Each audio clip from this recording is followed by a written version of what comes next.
Hello and welcome to Rise and Unwind. And on this week's show, I got to visit Eddington, New Mexico. Yeah, it's not a real place, but got to hang out with Ari Aster to talk about it.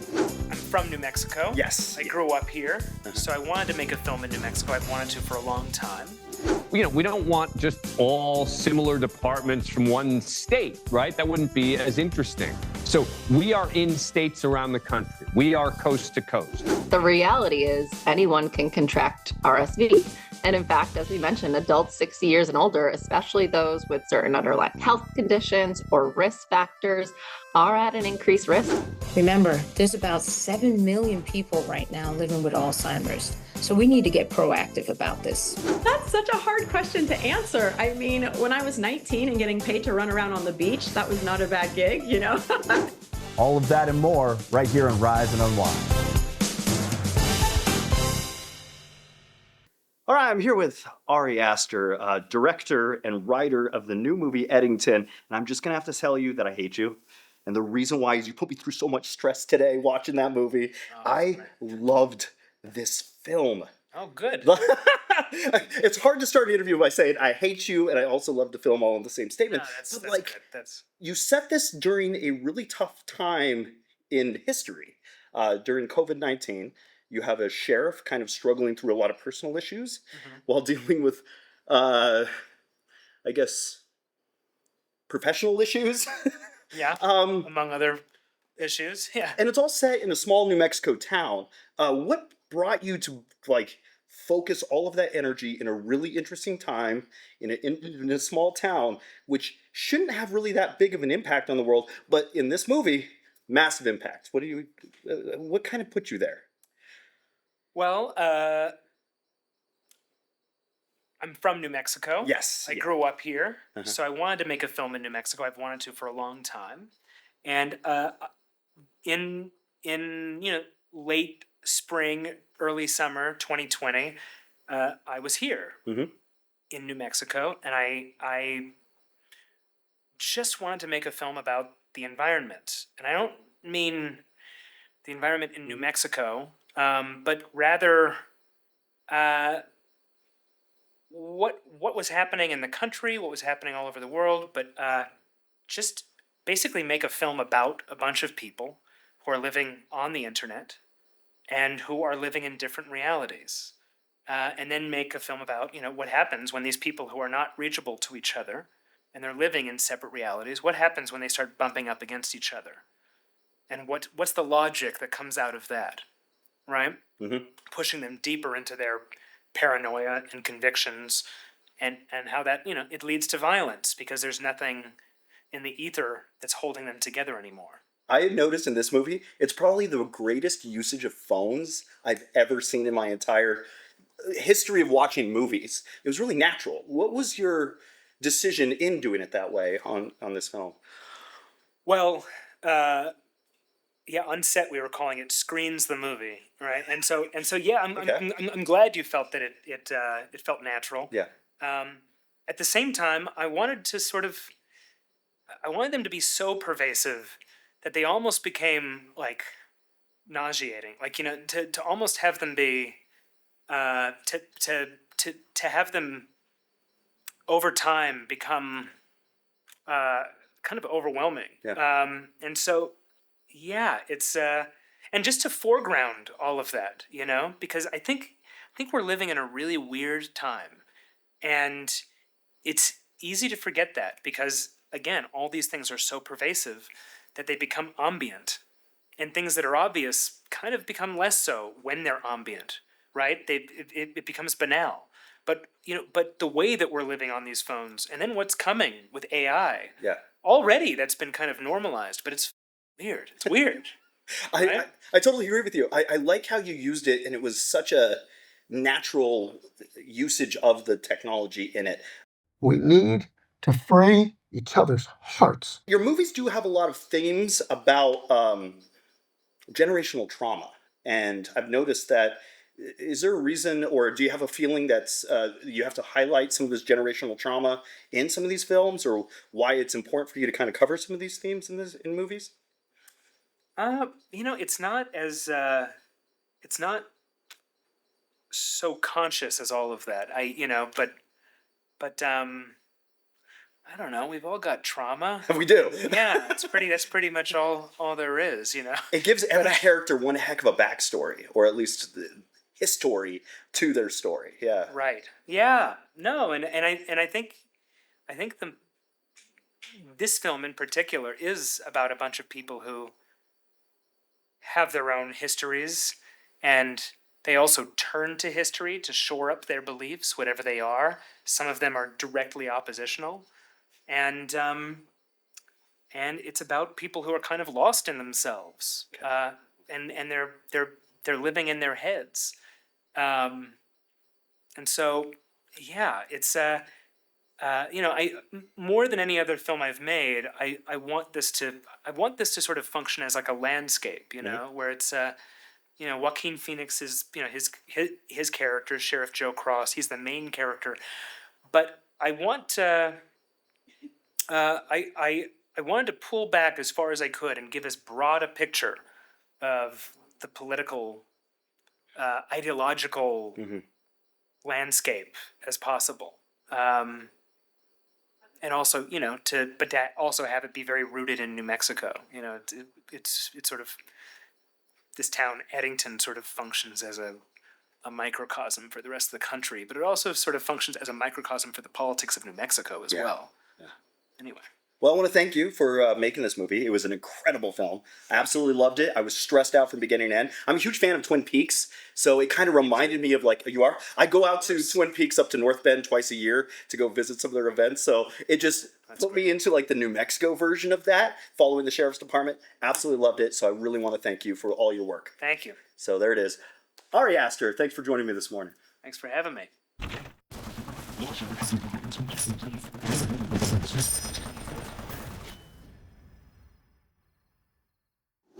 Ever wonder what really keeps our minds sharp as we age? It's not just puzzles and word games.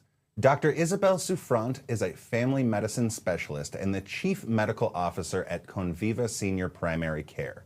She's also caring for her aging parents, so she knows firsthand how important brain health is for families. She's here to share helpful tips and tools for protecting our brains at every stage of life. Dr. Souffrant, it's great to have you with us. Thank you for having me this morning. Why do you think brain health has become such a hot topic when it comes to aging? Well, our cognitive health is just as important as our physical health. It impacts our memory and our decision-making, which allows us to live independently. Remember, there's about 7 million people right now living with Alzheimer's, so we need to get proactive about this. You've cared for your own parents. How has that personal experience shaped your work with patients and brain health education? Well, this is something that's deeply personal to me. With my mother with Alzheimer's and my father with dementia, this disease is something that is deeply emotional, it's relational, and it's deeply humanizing. I feel we need to have early intervention, we need to make lifestyle changes, and we need to have caregiver support. We need to be able to treat the whole person and not just the disease. What are some simple things you suggest to your older patients when it comes to protecting memory and focus? Staying active, it's always important. Physical activity, avoiding social isolation to help prevent brain atrophy. Nutritious diet. Nutritious diet is always in everything we can think of, right? Nutrition helps many, many things. And playing games, picking up a new hobby, playing chess, anything which allows us to stimulate our brain is always something that's going to be important to help avoid fatigue and brain fog. I understand there's a program this summer helping people put those ideas into action. What's happening with that? So as part of the 2025 National Senior Games, Humana Cognitive Games is a virtual challenge allowing us to focus on our brain health. It's open now up until August 11th, and it's open to anybody. It's designed to stimulate your brain through online games and fun activities that can stimulate your mind. You can participate at humanagames.com to join the fun. If someone's worried about cognitive decline, what's the one thing you wish they knew? Some cognitive decline is normal with age, but some is not. Alzheimer's is not. It's a progressive, irreversible degeneration of the brain, which impacts our behavior, our mood, and even our physical activity, which entails affecting one's entire family. But there's hope with early intervention, lifestyle changes, and brain healthy habits with communities and community support. One can make a real difference. What's your best advice for anyone watching who wants to stay mentally strong as they age? Well, I would say caring for the brain, it doesn't have to be overwhelming. One can check in with their doctor if they're concerned about their cognitive decline. Early intervention is key. Finding ways to stimulate your brain is always going to make a difference. And please check out humanagames.com. And thank you for joining us, Dr. Souffrant. Thank you. When most of us think about RSV, we think of little kids. But it turns out adults 50 and older, especially those with conditions like asthma or diabetes, can get hit hard too. Since July is Chronic Disease Awareness Month, we're learning more about how to protect ourselves. Joining us today are Dr. Candace Robinson with GSK and Dr. Samantha Pickering from Walgreens. Thanks for being here, doctors. Thank you so much for having us. Thank you. Can you explain what RSV is and how it's usually transmitted? Absolutely. Respiratory syncytial virus, or RSV, is a common, contagious, and potentially serious respiratory virus. Symptoms from RSV may include things like runny nose, sneezing, dry coughing, fever, or headache. And RSV can spread easily when someone who's infected coughs or sneezes. And it's also likely to be transmitted by touching a contaminated surface before touching the eyes, the nose, or mouth. And so as Chronic Disease Awareness Month comes to a close, it's an especially great time to get informed about potential health risks, including how some chronic health conditions can put you at an increased risk for severe RSV. Why are people over 50, especially adults with chronic conditions like CHF, COPD, complicated diabetes, or asthma, at an increased risk for severe RSV infection? Absolutely. The risk of severe RSV increases with age since the immune system typically weakens as we get older. And as you mentioned, certain chronic medical conditions can also increase the risk for severe RSV infection. So this includes older adults with chronic heart disease, COPD, complicated diabetes, or asthma. They all face a greater chance of falling severely ill from an RSV infection. So if you are between 50 and 74 and are at increased risk for severe disease due to certain risk factors like the ones we mentioned, or are 75 and older, it's important to know your risk for RSV and to speak with your healthcare provider or pharmacist about RSV and about vaccination. Are there any misunderstandings you hear from patients when it comes to RSV? Yeah, it's a great question. I think one of the misconceptions for RSV is who's at risk for it. And you mentioned this at the start. It's well known that RSV affects infants and young children, but the reality is anyone can contract RSV. And in fact, as we mentioned, adults 60 years and older, especially those with certain underlying health conditions or risk factors, are at an increased risk for severe RSV infection. Even while you may think you're doing everything you can to stay healthy, the truth is the immune system naturally declines as we get older, which means your body has a harder time fighting off infections like RSV. How can pharmacists help people stay ahead of RSV and other preventable illnesses? And why is it important to talk to them? Yeah, it's really important to talk to your pharmacist. And especially now, where typically you think of the summer as that time to relax and then spend out time outside. The season flies by. I know it has for me, and we're busy staying active. But the spread of RSV is going to start as we enter the fall, and then it peaks during the winter months for most regions in the US. So it's important to talk to your pharmacist, who's that trusted community healthcare provider who's there to support you. So feel free to ask your Walgreens pharmacist about ways to protect yourself.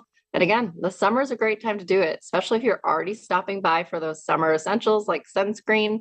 You can talk to your pharmacist at any time. And what are the questions we should be asking our local Walgreens pharmacist about RSV? It's a great question. You should be talking to your Walgreens pharmacist about your own risk and understanding your risk, and also what those options are to protect yourself, like vaccination.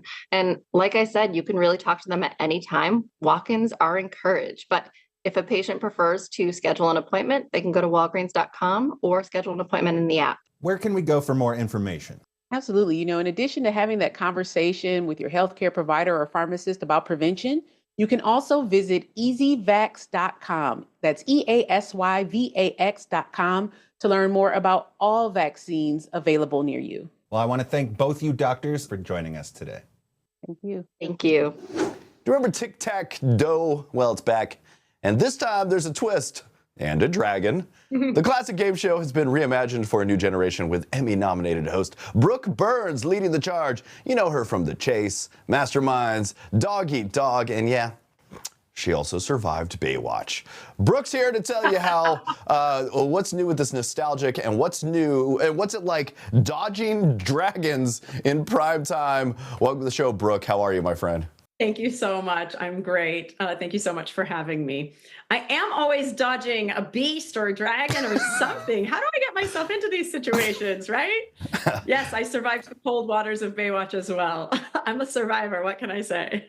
You got this. You got this. All right. Tic Tac Dough. It's new. It's with a dragon. Where did this idea come from? So obviously, game shows seem to have this sort of timeless appeal. And I think Tic Tac Dough is the same way.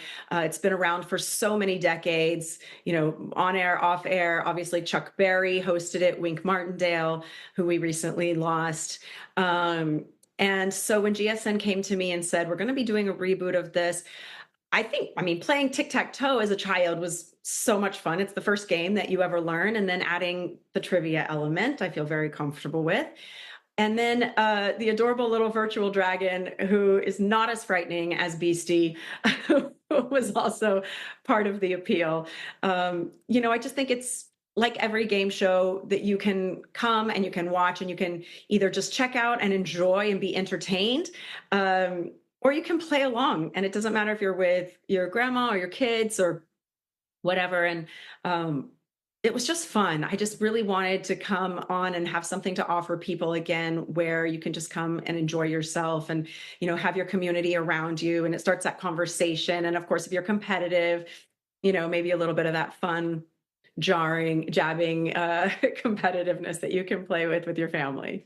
I was just showing my producer here photos of me and Wink Martindale from 2013. I did some promos with him. Can I see one? I'm dressed up. I'll show him now. I'm dressed up like a bellhop. Me and Wink are hanging out on set. So we did some promos together for real. So it was cool working with him. Amazing. Did you ever get to meet him or work with him in the past? Or? I did. He actually came to the set of The Chase, and I was so excited and honored that he came. And when he came out on stage and we were hanging out and speaking and stuff, I just really, when he has that true essence, that true authenticity, where you're like, of course he's a game show. He's like everybody's best friend. You just feel like you could reach through the TV and you knew him, like you could have him over to your house and have a cup of coffee. That's exactly how he is. And he was just so gracious and kind. And I only wish that somebody could have said right then, hey, Wink, she's going to be hosting Tic Tac Dough in 10 years. And then us had that moment to share together.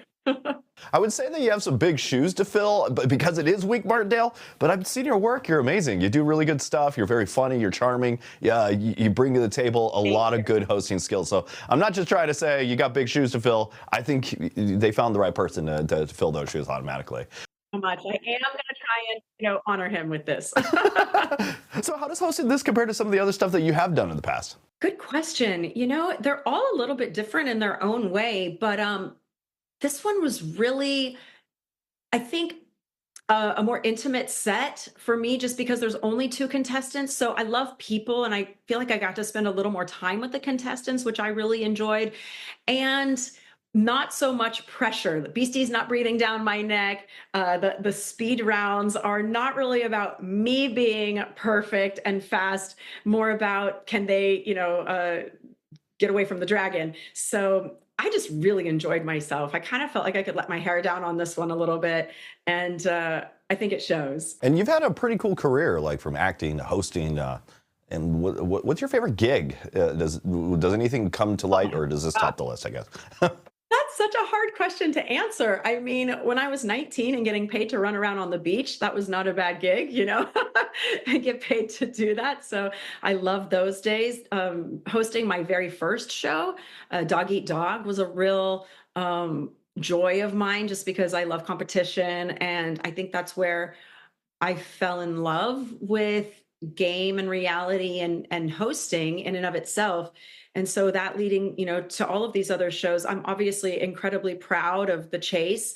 Working with Beastie and getting nominated for an Emmy for that was pretty exciting. I brought my mom and dad out to come to the Emmys with me. And so, you know, I think it's just all of them really, because I think if I asked my 10-year-old self, I thought I was going to be a ballet teacher and have 6 kids and never leave Texas. So I just love what I get to do. And especially now if I'm flying on an airplane and somebody asks me like, what do you do for a living? There's no better answer than I'm a game show host. People can't believe it. They're like, is that a joke? I'm like, no, it's for real. How good are you at trivia? Have you like absorbed any of this, or is it? Oh my gosh, I thought you were asking like if I would ask those people. Yes, I ask people trivia all day in my everyday life. No, I'm not great at trivia. I feel like under pressure, I totally panic. And if somebody asked me my daughter's middle name, that I would be like, oh, buzzer. I'm in the same boat. I can't come up with names. I can't come up with words, but I'm great at trivia because all of a sudden my brain will find it. But there are those moments that I know exactly what I'm talking about and I just can't find the words. But all right. I've had those few moments where something pops into my head and Beastie doesn't know it, then I feel really good about myself. When you battle the Beastie and win, I love it. That's a bar to beat. All right, you can check out Tic Tac Dough. It's weeknights at 7 on Game Show Network. Brooke Burns, thanks for hanging out with me. Thank you so much.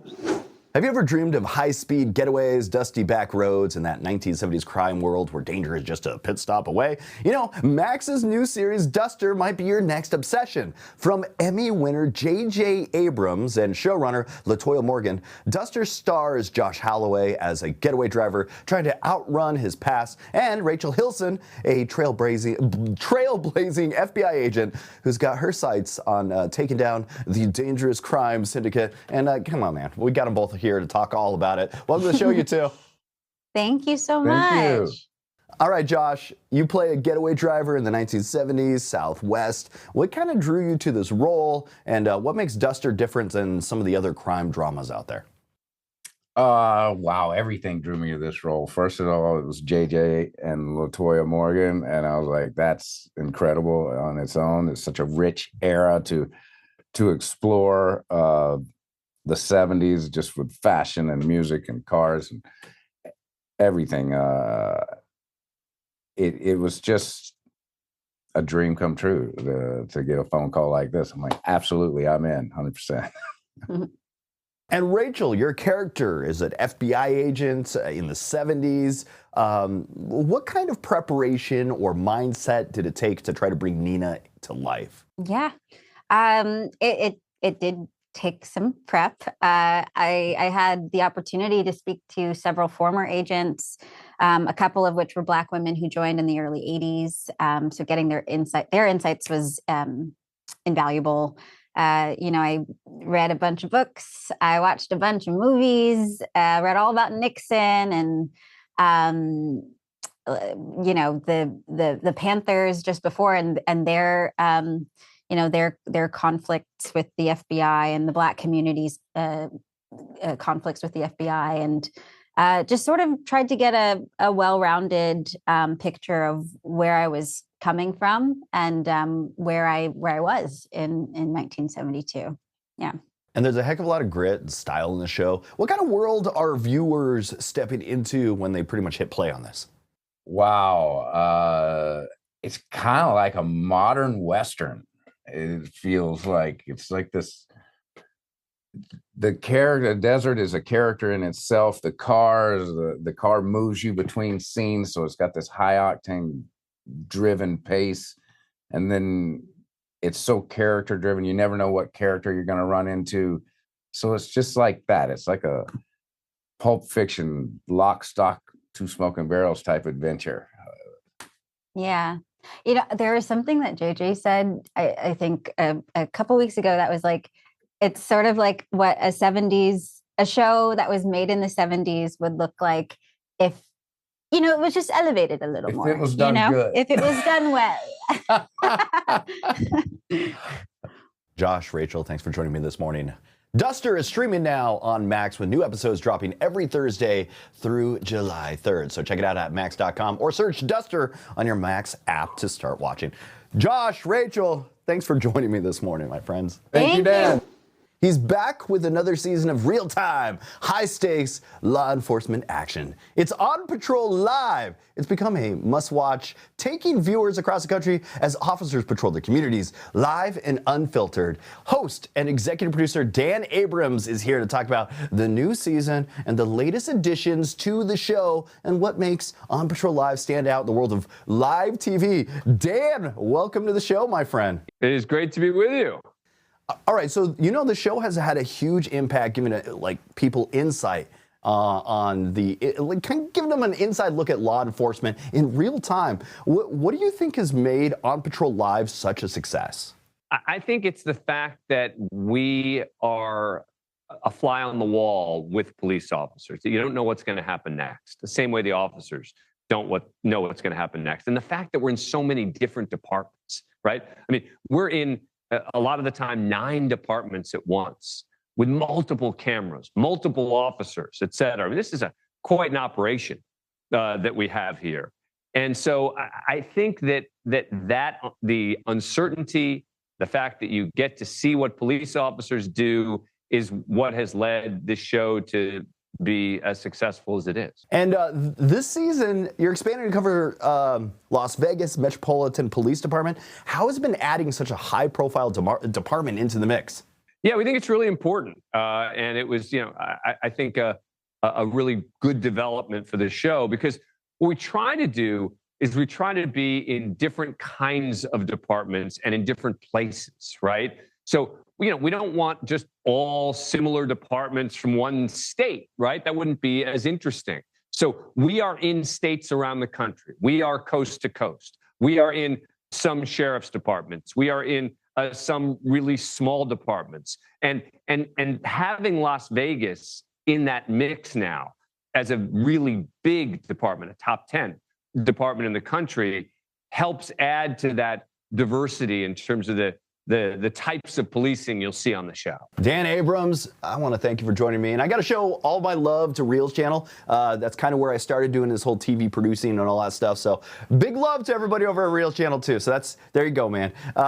You can catch On Patrol Live every Friday and Saturday night from 9 p.m. to midnight Eastern on Reelz. Don't miss the action as law enforcement officers take you inside their nightly patrols, live and in real time. For more info, visit Reelz.com. Dan, thanks for joining me, my friend. Yeah, sure. My pleasure. And that's it for Rise and Unwind. I want to thank you for tuning in and checking out the show. If you actually want to see the show on YouTube, follow us at Rise Unwind TV. Make sure you like, you comment, you share, all that other good stuff. Helps us too. And until next week, that was Rise and Unwind.